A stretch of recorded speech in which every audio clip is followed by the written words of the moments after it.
Au niveau maintenant de l'activation du déploiement, donc c'est là qu'on va parler un peu plus des outils et des automatisations. Donc, on a vu comment est-ce qu'on peut aller chercher des données, les segmenter, personnaliser les différentes automatisations. Au niveau de l'activation, pour être en mesure là, d'exécuter ou de faire ce qu'on a parlé jusqu'à présent, une des choses très, très, très importantes si vous avez une boutique en ligne, c'est d'avoir une intégration native entre votre outil d'automatisation marketing et votre boutique en ligne. Ça, c'est super important.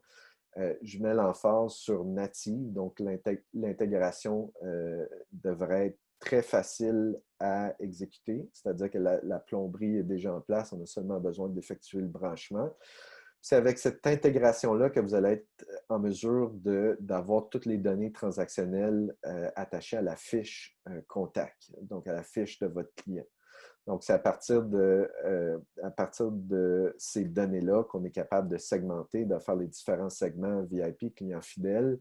C'est des données qui, par exemple, qui ont été récoltées via votre boutique Shopify ou WooCommerce, qui ont ensuite été ajoutées à votre base de données. Donc, l'intégration native est extrêmement importante pour vraiment vous donner toute la flexibilité. Ça prend bien entendu des fonctionnalités d'automatisation. Donc, certains outils ont des fonctionnalités d'automatisation plus poussées que d'autres. Ça prend également la possibilité de faire tous les segments dont on a parlé, donc segments RFM, segments selon le comportement des gens. Puis, également, au niveau du déploiement, bien, ça prend la possibilité de faire le marketing par courriel, si c'est pertinent pour vous, le marketing par message texte. Et idéalement, pour avoir toutes les données sous un même toit, d'avoir la possibilité de créer des formulaires et des pop-up directement à partir de votre outil d'automatisation marketing pour avoir accès à toutes les données immédiatement. Comment est-ce qu'on peut choisir le bon outil? C'est une très bonne question. Ça dépend de plusieurs choses. Ça dépend de votre budget, bien entendu, des fonctionnalités qui sont prioritaires pour vous. Si vous allez sur le site verco.ca, vous avez accès à cette grille qui vous permet, dans le fond, de voir les différents outils, leur prix également, les fonctionnalités. Donc, c'est une façon facile là, de comparer les différents outils. Comme je le disais d'entrée de jeu, ce qui est vraiment génial, c'est qu'il y en a pour de plus en plus, pour tous les goûts et pour tous les prix. Donc, il y a des outils d'automatisation marketing que vous allez payer à peu près le même prix qu'un outil de marketing par courriel plus traditionnel. Donc, c'est super intéressant à ce niveau-là. Une autre source également, c'est d'aller voir un site qui s'appelle G2, qui permet là, de comparer différents outils, qui est un peu comme un Yelp, si on veut, des outils en ligne. Donc, où les gens partagent des avis sur différents outils et où on est capable de voir un classement des outils d'automatisation marketing selon la taille de votre entreprise. Donc, il y a des outils d'automatisation qui sont peut-être plus adaptés à des très petites entreprises, des moyennes entreprises et des très grandes entreprises également. Donc, vous allez être capable là, de voir justement, de filtrer selon la taille de votre entreprise. Au niveau maintenant de la mécanique des outils, lorsqu'on parle d'automatisation, comment ça marche, comment ça s'articule dans l'outil, bien, pour créer une automatisation, ça prend deux choses. Donc, ça prend soit un ou plusieurs déclencheurs. Donc, ça, c'est un élément que vous déterminez. Donc, un déclencheur, ça pourrait être quelqu'un a visité mon site web ou quelqu'un est rentré dans un segment ou quelqu'un a précisé qu'il avait un intérêt pour le plein air. Donc, les déclencheurs, c'est extrêmement flexible. Ils sont extrêmement flexibles dans votre choix de déclencheur. Votre outil d'automatisation est en écoute continue. Et lorsque il entend que des conditions sont réunies, un déclencheur a lieu, la personne ou le contact, le ou les contacts sont placés dans l'automatisation. Dans l'automatisation, il y a des actions.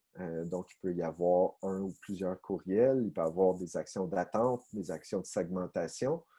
Et ces deux éléments-là, ensemble, font une automatisation. Donc, dans sa plus simple expression, une automatisation, c'est la combinaison d'un déclencheur ou un trigger et d'une action. Bien entendu, on peut faire des automatisations à différents niveaux de complexité, mais essentiellement, c'est la façon, la mécanique derrière les automatisations. On voit ici des exemples au niveau, justement, on parlait tout à l'heure, donc au niveau de la séquence de bienvenue. Donc, on voit ici, lorsque quelqu'un s'abonne à l'infolette, donc va recevoir une série de 3 courriels dans l'espace d'une semaine. Souvent, la séquence de bienvenue, premier courriel va être pour souhaiter la bienvenue. Deuxième courriel va être pour présenter votre marque, votre brand. Et le troisième courriel va faire la transition de votre marque vers vos produits. Donc, vous allez présenter les meilleurs vendeurs, vos différents produits. Donc, beaucoup de flexibilité à ce niveau-là également. Une autre automatisation dans un autre outil qui est ce qu'on voit à l'écran, qui est une automatisation d'abandon de panier. Donc, on voit dans les automatisations que je vous ai montrées jusqu'à présent, on voit très clairement en haut de l'automatisation, c'est notre fameux déclencheur. Donc, ici, c'est quelqu'un s'abonne à une liste. Ici, c'est quelqu'un abandonne un panier, parce que c'est un panier sur Shopify. Il y a une action d'attente, il y a un premier courriel qui est envoyé. Ensuite, on regarde si la personne est à son premier achat ou non. Et il y a différents courriels qui est envoyé selon la condition. Donc, énormément de flexibilité également au niveau de l'abandon de panier. Finalement, la séquence post-achat qui est, dans le fond, enclenchée lorsque la commande est terminée ou envoyée, si on veut. Et là, on voit une séquence de courriels qui peut se décliner là, dans une période variable, donc soit un mois ou quelques semaines.